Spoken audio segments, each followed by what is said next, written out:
Today I'm going to share some lessons that we've learned about how to tell your children that you and your spouse are getting a divorce. And at the end of the video, I'm giving away 1 free hour with my favorite divorce coach who can help you plan for that talk and guide you through the talk. So watch to the very end for some details on how you can win that free hour. Now, you and your soon-to-be ex have decided to separate or get a divorce, and you're wondering or possibly dreading when and how to tell the kids. Often parents have a lot of stress and worry or panic about telling the kids they're getting divorced, and concerns are obviously about how the children are going to react and respond. Now, many also fear how they, the parents, will be able to handle their own emotions in front of the kids.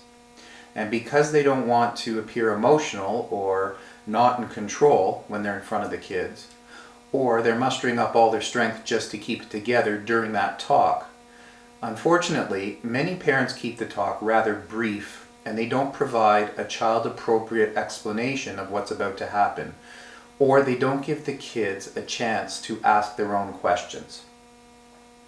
Dr. Joan Kelly says it's very important for parents to talk with their children about the separation, hopefully before that you and your spouse actually physically separate. Perhaps you're afraid of causing the children pain, or if there's a big difference in age, maybe if the children are or one child is a little bit older, you're worried about if they're going to blame you or the other parent or both of you.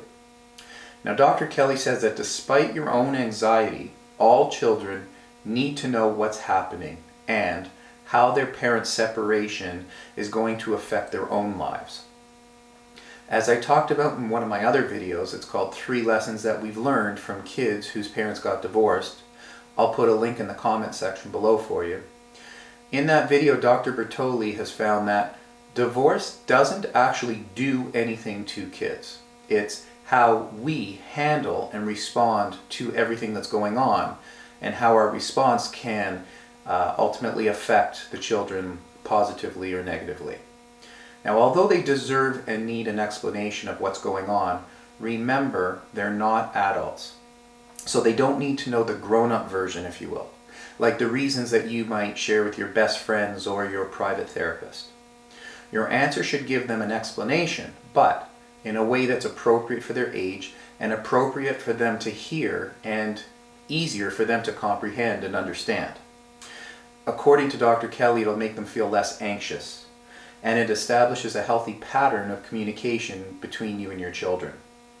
So, for example, kids in kindergarten or very young children might not comprehend what divorce actually means. So they need to understand what it means to them, which is that you and your soon-to-be ex will be living apart. And they need to understand and be made to feel comfortable regardless of where you and the other parent live. Dr. Kelly suggests there are some central things that children always want to know. So here are some ideas to help you as you plan for your discussion. Number 1, think about the tone of your conversation. Despite how each of you might feel, you both should agree to contain all of your anger or accusations or harsh words, and don't use any of that in front of the children. Now, your sadness and tears are okay. In fact, sometimes children feel afraid to express their emotion and they think they have to appear strong. So seeing you handle it naturally might make them feel more comfortable to express their emotions. Number 2, telling children about your separation should never be used as an opportunity to damage or destroy your children's relationship with the other parent. No matter how angry you and your spouse might be with each other, this can have tragic outcomes for the children. Number 3, continual reassurance is what they need of your continued love for them, and you always will be there to take care of them during and after your separation. It's very important. Personal details of why the divorce is happening aren't important nor appropriate for kids. Number 4, if you can, work out an interim agreement with each other about what your living arrangements and visitation arrangements will be before you have the talk with your children. Then, when your children ask, and they often do, when they ask where they're going to live and when they'll see each of you, at least you'll have some beginning answers for them. Although the circumstances might change, but at least they'll get the answers that they need. If you've rented another residence or you're currently looking for one, tell them that you want them to see it. This helps them get a picture of an important part of their lives in the near future. Number 5, the vast majority of children love each of their parents and want both of them involved in their lives during the separation and after divorce, and opportunities to be with each of you after your separation and divorce. So please remember that and encourage that they can have that. Number 6, don't rush. Allow your children time to react. Don't cut them off if they want to say something or ask questions, or don't just respond by telling them they'll be fine. Let them get their questions and comments out. Accept their anger, their tears or fears, or if you need to, encourage them to ask questions both now and in the future. If you don't get through everything during your planned talk for whatever reason, or your children just don't want to talk anymore, plan another time to talk in a few days or a few hours. This conversation should be the first of many and will help your children maintain a trusting relationship with you. So, what do children and adolescents need to know?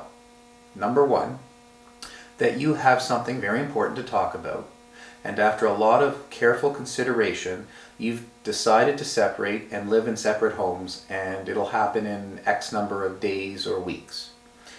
If the separation is going to lead to divorce, don't hide it or sugarcoat it. You can tell them gently, but you shouldn't lie about it. Number 2, reassure them that the decision was not caused by them and not in any way their fault. It was an important and careful decision, and a difficult one, where both of you, the parents, had to put everyone's best interests as top priority. Number 3, reassure them that a separation or a divorce between mom and dad doesn't mean that either of you are divorcing them, or in other words that they'll understand, they need to hear that neither of you are going to disappear from them. I know some younger children fear that if they're going to be primarily with one parent, or they don't know what parent they're going to be with, that the other parent might just disappear from their lives. That can be a fear that they conjure up in their mind. So they need reassurance that both of you are going to remain equally in their life.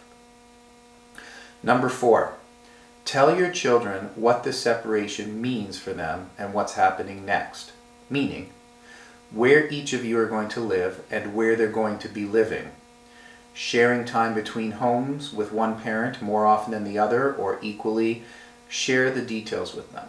Reassure them that they'll continue to see and be with both of you, both parents. Unless, of course, there are serious problems of, let's say, drug abuse or mental illness or child abuse or violence or anything like that. In those cases, of course, you need to consult lawyers and parenting coordinators and get much more legal advice on what you need to do to protect them and yourself and how to tell them. Number 5, smaller children wonder if it's okay for them to continue to love each of you. They want to, but they want to be able to express it. You should emphasize that you really want that for them and encourage that for them, and don't want them to feel that they have to choose or pick sides between you.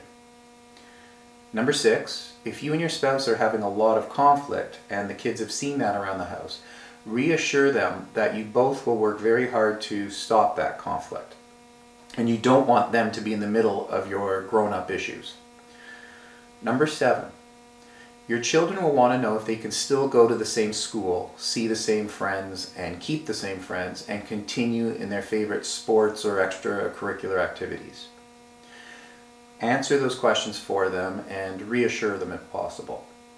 Number 8, reassure them that you'll both be there for them and want them to feel that they can ask more questions anytime. You don't want them to feel that they have to think of all their questions right now, and then mom and dad are going to be going through their own drama so that they can't approach you. They need to feel that they can always come to you with any questions, comments, concerns, feelings, or whatever they need. Encourage them to give you feedback if things aren't working out for them. Sometimes parents forget to check in on what they might think or feel about what's going on. Many older children and adolescents want to give their parents ideas or feedback about future living arrangements, often referred to as a parenting plan. Number 9, many children will ask why the divorce is occurring. Everybody wants to know why. Now this is normal, and some brief answers are appropriate. So here are some ideas of how you can answer that. We aren't happy living together. We find ourselves being very angry at each other, sometimes fighting, and this just isn't a good environment or way for adults and children to live together. So over the years, Mommy and Daddy might have grown apart from each other, but we both still love you, and we're both just as close to you. That's what you need to reassure them. Number 10, the talk should be at home, not in a public place. That's not going to make anything easier. It should be where they feel most comfortable. No possible distractions or interruptions, and strangers or other people nearby. Number 11, and further to that point, it should be a private talk, just your own family unit. Having additional relatives or friends might cause them to feel uncomfortable or embarrassed. Number 12, and finally, studies show that the best time to have the talk is on a Friday after school. Having the talk and then expecting them to go to school the next morning as if everything is normal is not a good idea. They need time to process thoughts and feelings, perhaps cry or have a tantrum or just go into quiet mode, whatever they need. They won't have all of their questions up front, so many questions will likely arise over the next 24 to 72 hours. So it's best if you plan to be home where you are available for them to talk to and they can come to you and talk or ask questions, or for emotional support. So please remember, me and my team of divorce specialists can answer all of your questions, and there's never any obligation or pressure. So if you do have questions, just email me anytime. It's always strictly confidential. My email is mike@thedivorceguy.ca. And be sure to check out my friends over at divorcespecialistgroup.com. They really do have the best vetting process and the best professionals out there. And they offer a free divorce checklist that you can download off their website, so I encourage you to get that. It's really good. Please hit the thumbs up button right now before you forget, so that this video can help others that might have the same questions. And now, if you'd like to speak with a divorce coach about anything in your divorce, whether it's the upcoming talk with your children or whatever you might need, I'm going to cover the cost of a free hour for you to speak with the best divorce coach I know. All you have to do, it's very easy, is just hit that red subscribe button so that we can help share this message with others, and I'd be happy to cover your cost for a free hour with that divorce coach. And don't worry, when you click on subscribe, it's strictly confidential and nobody else will know. Thanks for watching.